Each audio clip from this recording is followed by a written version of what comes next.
So in life, there's three things that are really important. First and foremost, nothing is better than your health.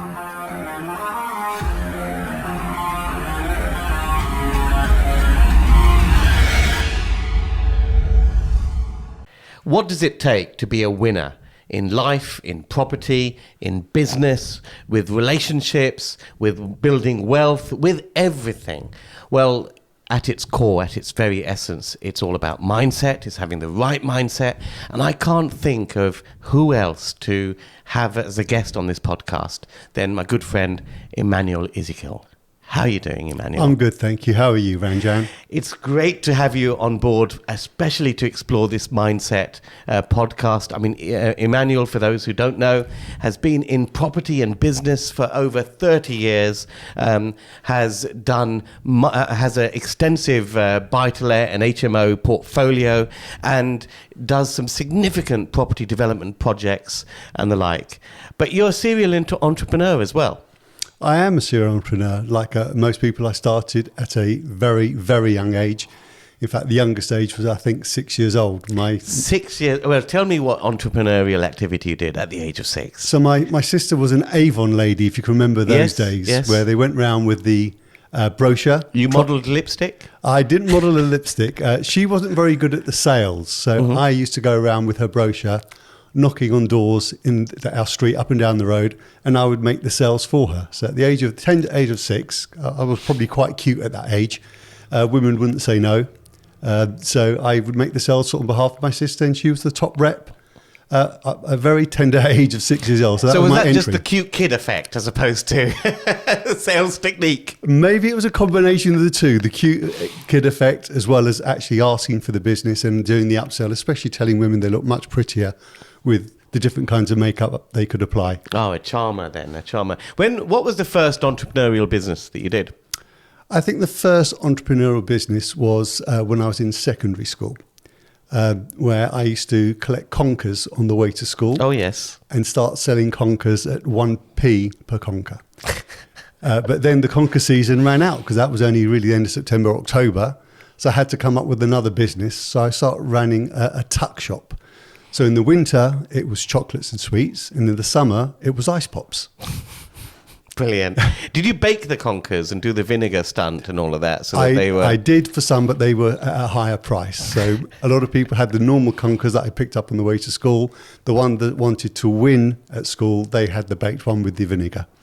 I think when I speak to a lot of entrepreneurs, they've all done something in school. They cut their teeth. They've made their first £100 doing something, buying, selling something. But you did a whole bunch of other businesses before you came into property. Bedrooms. I did do bedrooms. I stumbled into selling furniture for a company called Sharp's Bedrooms. You've probably heard of them. Yes.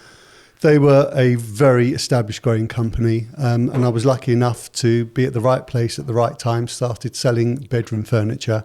I love being in the bedroom, so selling furniture at the same time was a double whammy. Well, that's not bad, is it?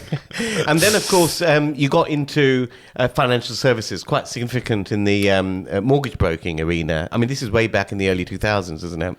Yeah, it was earlier than the 2000s, actually.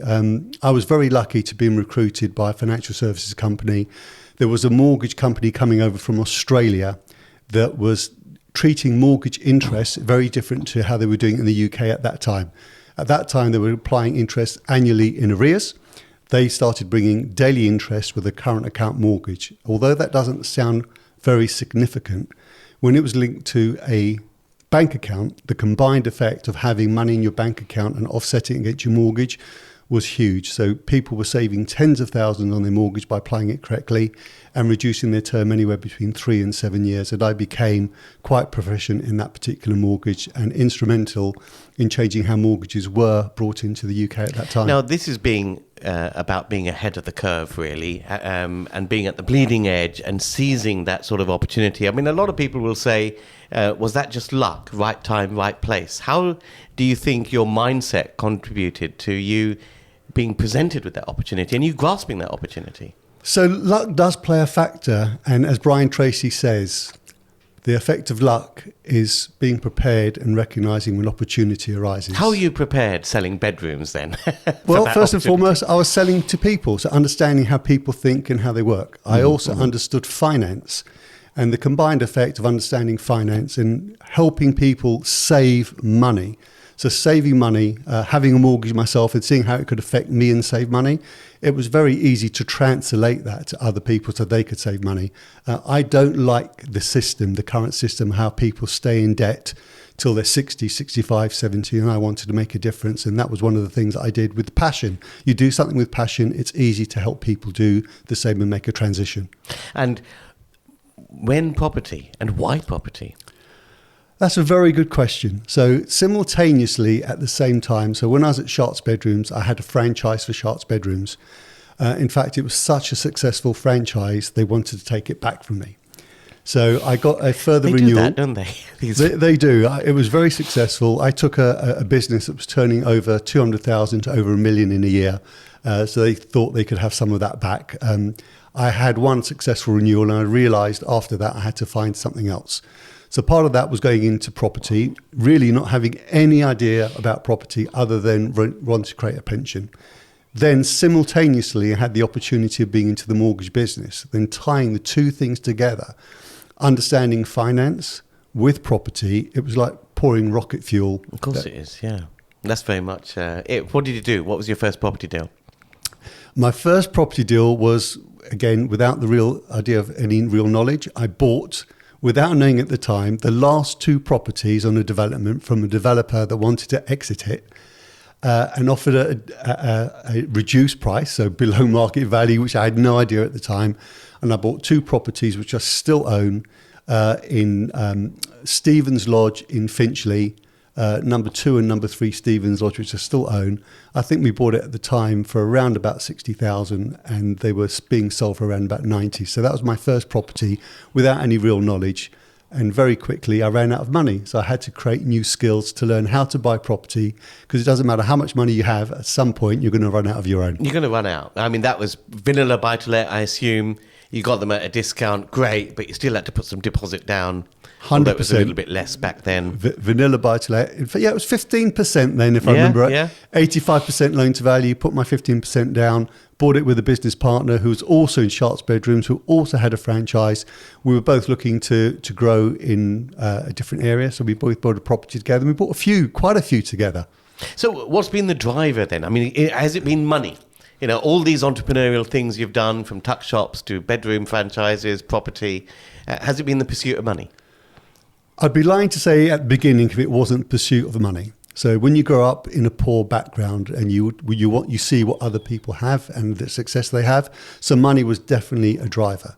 So I mean, tell me a little bit about your background. I mean, so both my parents are foreign. They came from different countries. My mother was from Tunisia. My father was born in Burma, grew up in India. His parents were from Iraq, from small villages. So I come from a very humble background where they didn't have very much. My dad worked in an abattoir. My mum was a dinner lady. So we didn't have very much at home in terms of monetary, but we had lots of things in terms of love, affection, and family and relationships. So those are the things that have always been really important to me. So you're saying money is not a driver, or is a driver? Money is a driver to start with, but it doesn't have to continue being a driver. At some point, you become comfortable. You have enough to have the things that you want. You can still move towards more money if that's so you wish, but it doesn't have to be your driver. You have to have balance. You have to have balance, and I guess it's after basic needs, whatever people's basic needs are, it's often a measure, isn't it? Yeah, so the more money you have in life, often you tend to buy more expensive things like flashier cars, bigger houses, nicer clothes, nicer watches, great holidays. That doesn't necessarily enhance your life anymore. It gives you those treats. But in terms of real value, the things that really matter, on your gravestone, they will never remember how much money you have. They will certainly remember how you made them feel, the experiences that you gave them. At what point then did you think, you know what, I've got enough, I'm comfortable, now it's not about the money? At what point was it that made you feel that? there was a few things that happened simultaneously. So like lots of people, I went through a breakup in my marriage. And I realized at that point that money wasn't the most important part. And I was more than comfortable at that point. I didn't need to work so hard. I needed to focus on me and relationships. So I'd say probably at my late 30s is the aha moment started to come, that I needed to make significant changes to give real balance back to myself. So I'm speaking about the winner's mindset with my special guest, Immanuel Ezekiel. Now, if you're new to this channel, make sure you subscribe and smash that bell icon. We put out new videos each and every week, and we're putting out plenty of podcasts with all sorts of special people in the world of property and business. If you've got someone you want to see on this podcast, let me know in the comments below. Tell me how important mindset is to you and your business life in the comments below. Immanuel, you talked about balance. What else is important? So in life, there's three things that are really important. First and foremost, nothing is better than your health. Your health is your foundation. If you don't have health, you don't have anything. If you have good health and you don't have good relationships to share it with, life becomes meaningless. Money is the icing on the cake. Money certainly makes things better, but it's not a measure of true success. There's lots of people that are very happy that don't have money. So money is just one measure of success. So for me, I've learned over trials and tribulations that health is the first and foremost, the cornerstone of where you need to be. Relationships, a relationship with your loved ones, your children, business associates are really important. And the last aspect is money, which I said is really icing on the cake. Now, health is a very important aspect, I agree. And I think I neglected that in my early stage. I put a little clip up of me back in 2003. You can see on the screen I was a lot bigger in property back then, and I think I realized in my mid-30s that I don't know, I just felt it was affecting my mental focus, being bigger than I need to be. But you have always been healthy, whereas me, I just felt I was slowing down and I felt I had to change. But you've just always been like that. I have been like that, and it started just naturally. I've always been into sport, but when you look at your body, it's like a high performance car. You can't start putting things into a car that doesn't allow it to perform at its optimum level. So your energy is derived from how fit you are. So if you're sluggish in every aspect of life, doesn't give you the energy to excel. So having a fit body and a fit mind gives you energy, gives you purpose, gives you motivation. So for me, it's always been a driver, still continues to be a driver. You might be surprised that I'm almost 62 and I'm still as fit and healthy as I probably was in my 20s. In fact, most people still can't believe the way I look at my age. No, I absolutely agree. And I think, you look incredible at your age. Of course you do. And I think when I was in my 20s, I just felt that even though I wasn't fit, it didn't affect me. It's just as each decade goes on, it does. So, yeah, that's called the compound effect. So there's a saying, until the age of 40, your body looks after you. From the age of 40 onwards, you need to take care of your body. And just the same way, like anything in life, it's time. The compound effect of being overweight doesn't happen overnight. At some point, you look in the mirror and you go, I'm a fat bastard. The same thing happens when you reduce weight or eliminate weight. It happens over time. It doesn't happen the first time you go to the gym, first time you start looking at what you eat. It happens over a period of time. Your energy and how you treat your body is so important. And the older you become, the more important it becomes for your physical energy as well as your mental energy, for your sharpness. What was your driver? My driver for health and fitness was mental sharpness. What was your driver? Probably I'm very vain. Oh, right, okay. So I guess vanity to start with, but I always want to be healthy. And I think really being serious is the first part is I was bullied at school. Mm-hmm. And being bullied at school, I wanted What to... about? Having a tuck shop? No, about my height. I was quite small at school. I was actually not that broad. And when you come from a poor environment and you're with other kids that aren't poor, you tend to be singled out. So, and I also had to go a very long way every day from school, from Stoke Newington to Hendon. I had to take a bus, a train, another bus, an hour and a half each way. Wow. And going to a Jewish school, predominantly Jewish school, and going on to buses that had children that weren't Jewish. In that kind of environment, I was picked out and bullied on a regular basis. My blazer stood out as a Jewish school. The hat I wore was from a Jewish school. So I had to learn how to look after myself from a very early age, very quickly. And I continued on that vein. I think my approach might have been to find friends who are a lot bigger than me. But that's one way, I guess. I wanted to ask you something about mindset, because I know you were on this TV program, Rich House, Poor House. And what's fascinating we'll play a little clip of this. Now, I was approached to do this show as well. And I kind of, first of all, I got the wrong end of the stick. Because anyone that's seen this Channel 5 show is they take people from rich houses and put them in poor houses and put them in rich houses for a week and see how they turn out.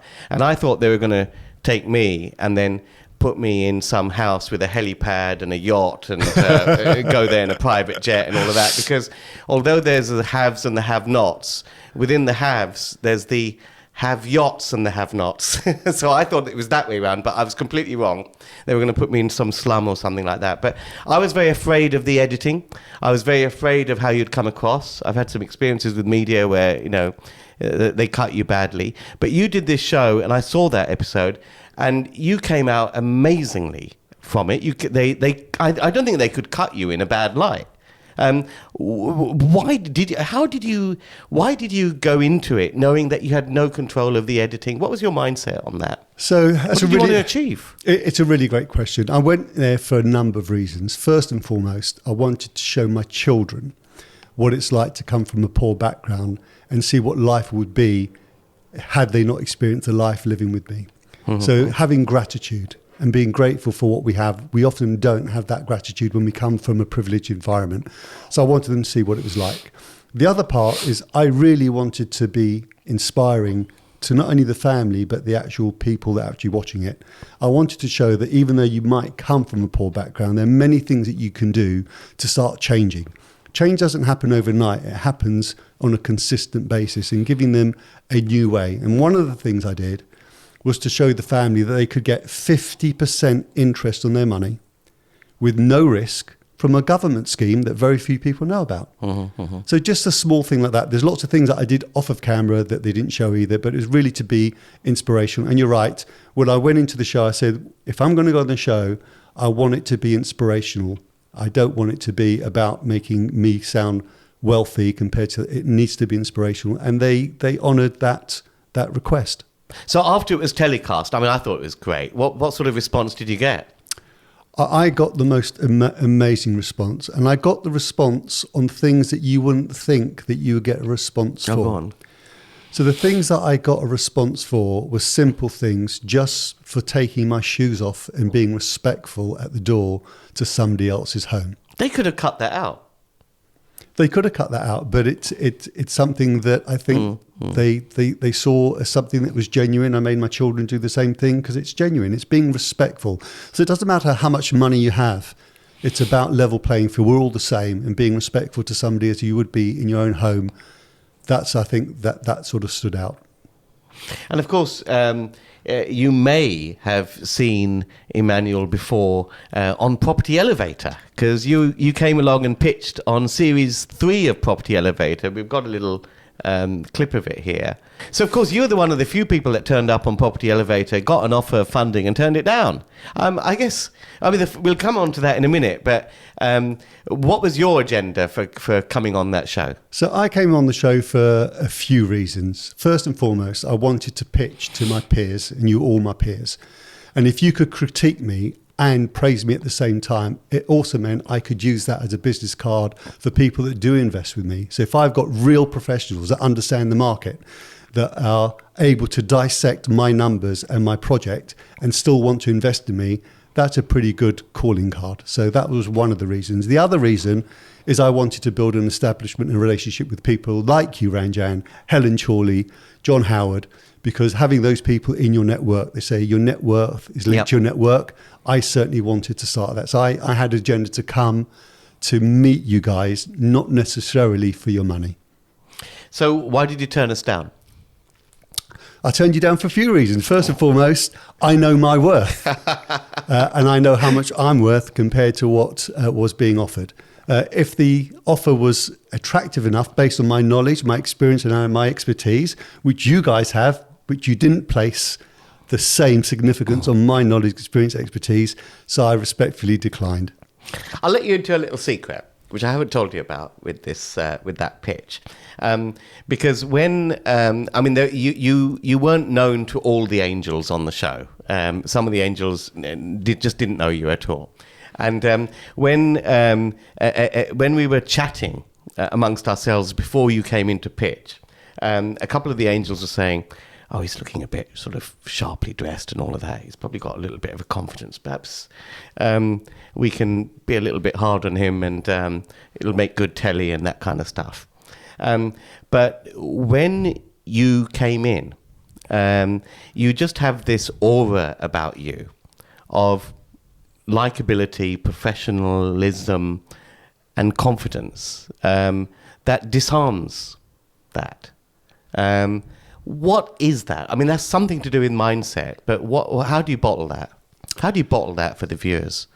So like anything, it's time, the compound effect, consistent habits.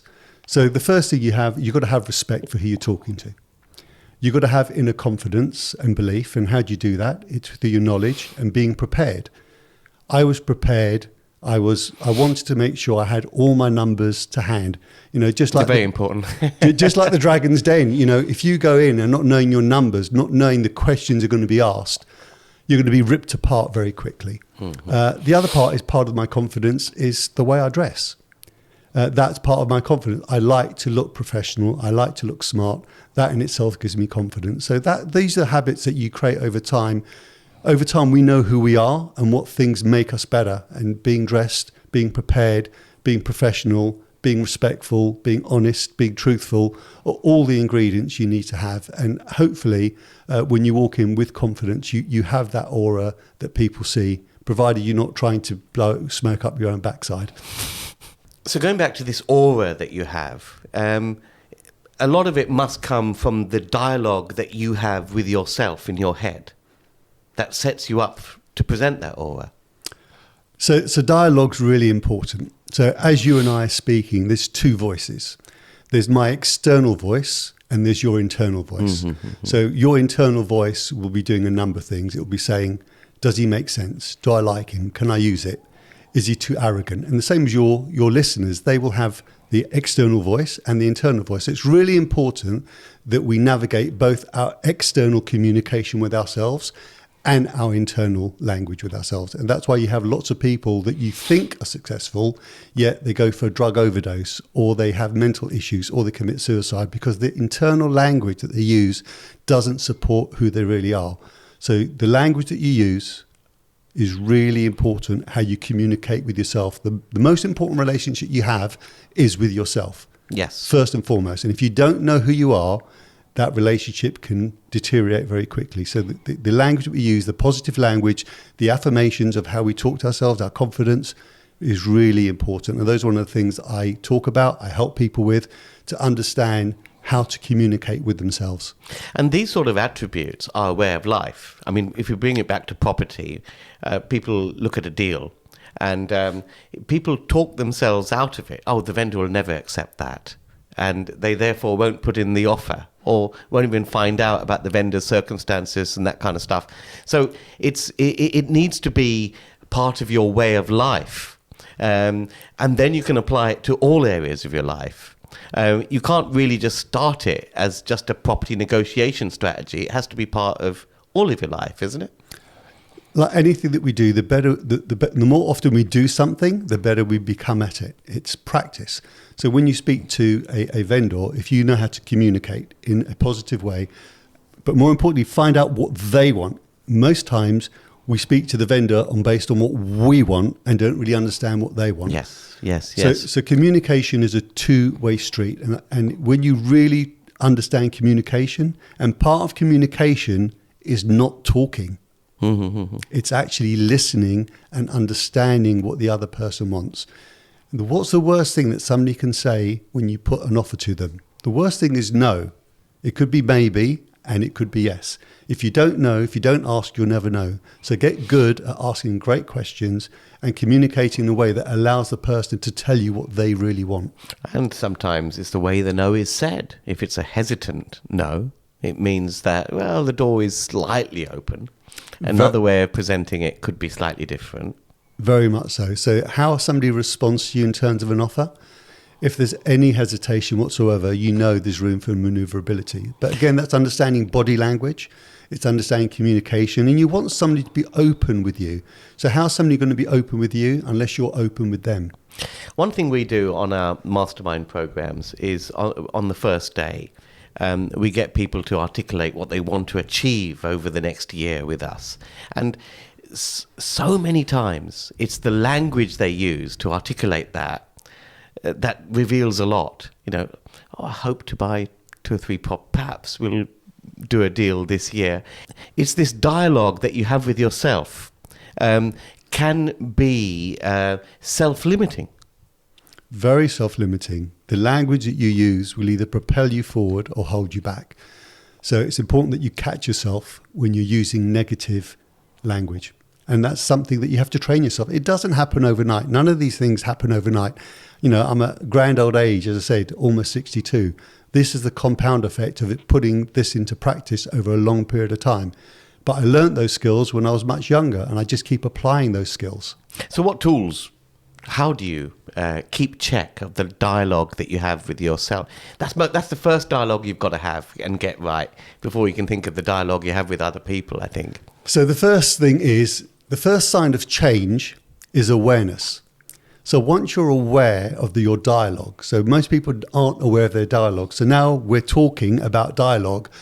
I can bet a bottom dollar that a lot of people now will be taking notice of their internal dialogue. They might do it during the podcast, they might do it after, but if they continue to do that, they'll catch themselves and they'll start changing, because that internal dialogue can be changed, can be altered into a new way. Just the same way when it comes to setting goals. If you set goals the wrong way and you don't use the right language, it becomes a wish as opposed to a goal. Now, not everything has gone right in your life, my life, everyone's life, really. How has focusing on a positive mindset helped you navigate your way through, not just navigate your way through, but really continuously achieve success? Okay, so positive mindset doesn't mean it makes a bad or a shitty situation go away. The situation is the situation. If it's bad, if it's negative, That's a very important point. It's not about jumping up and down, thumping the fist in the air, or sticking a picture of a Ferrari on your fridge and looking at it every day. Yeah, that's not going to change anything. No, that won't change anything. What it does do, it gives you the tools and the equipment to start navigating. And how do you navigate? You navigate by asking yourself questions, better questions. The quality of your life is determined by the quality of the questions that you ask yourself. The better the question, the better the answer. When you have tools to navigate, and navigating takes time. COVID was an obstacle. Your health issues can be an obstacle. Death can be an obstacle. Family issues can be an obstacle. But what are the tools that allow you to able to navigate, to work out a positive solution to a problem and a situation? So it's a set of tools, a thought process, a set of questions that allow you a process to navigate, to come up with an answer, to visualize what you want to achieve, where you want to be, to create that new alternative.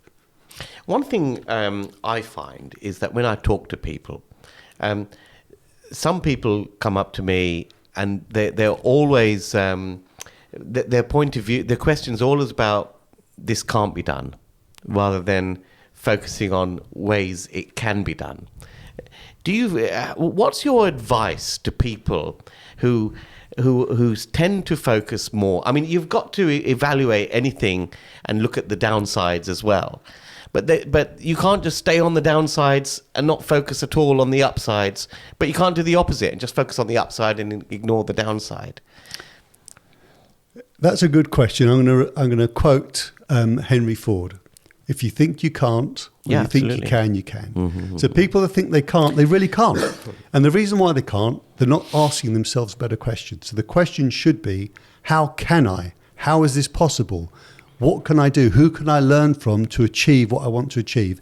So one of the things I've learned through finance and through being creative, there's many ways to get to the same equation. In fact, when I do training and speaking, I have a couple of examples that I put up to show different answers to the same solution, because property is about numbers, and the numbers that you want and the numbers that I want are different.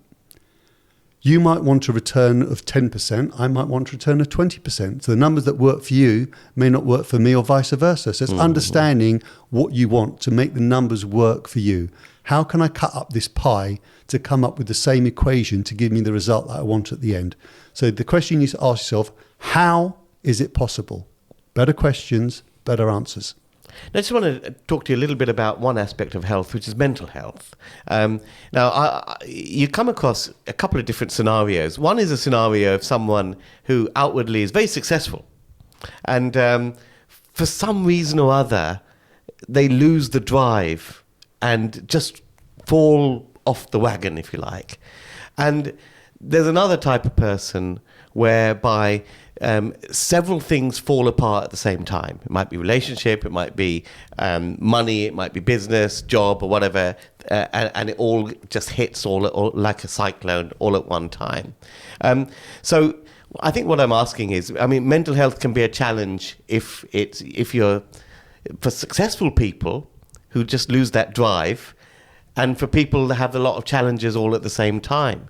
What do you think is the key to maintaining that right mental health, and how does mindset help with that? So mental health has a number of components, and rather than sounding like a broken record, which I'm going to do, part of your mental health is nutrition, what you feed yourself, the fuel that you put into your body to help you in terms of your energy is really important.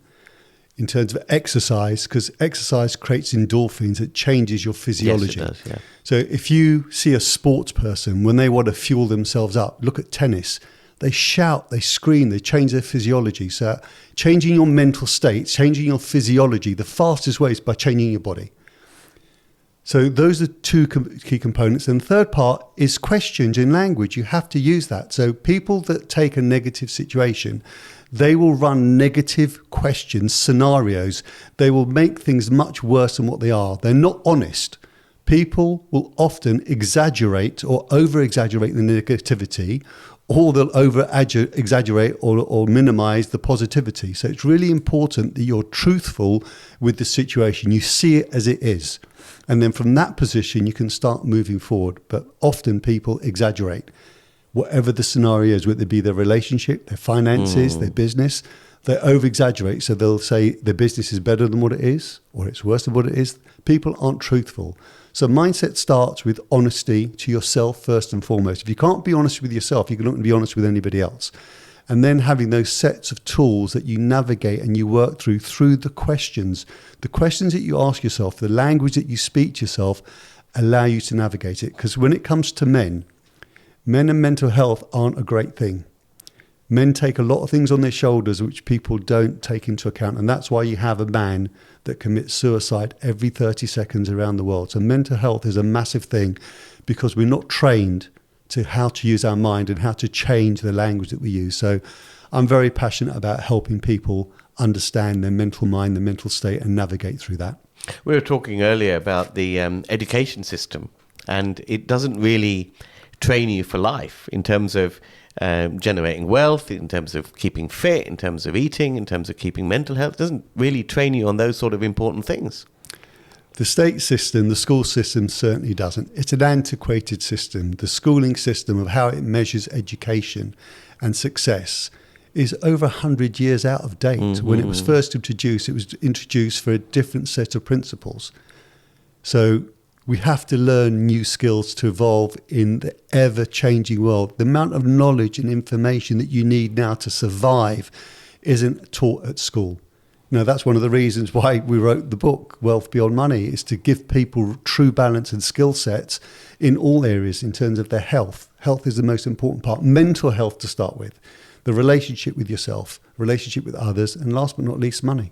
Absolutely. Now, what about the other side of that equation? When I talked about the, because I've come across people who, men who are in their late 40s, early 50s, they've been very successful, but for a few years they've taken the eye off the ball and often picked up some strange habits, gambling, they've never done that before and all of that. It all goes to pot. And, I've ended up buying some properties of some people like this.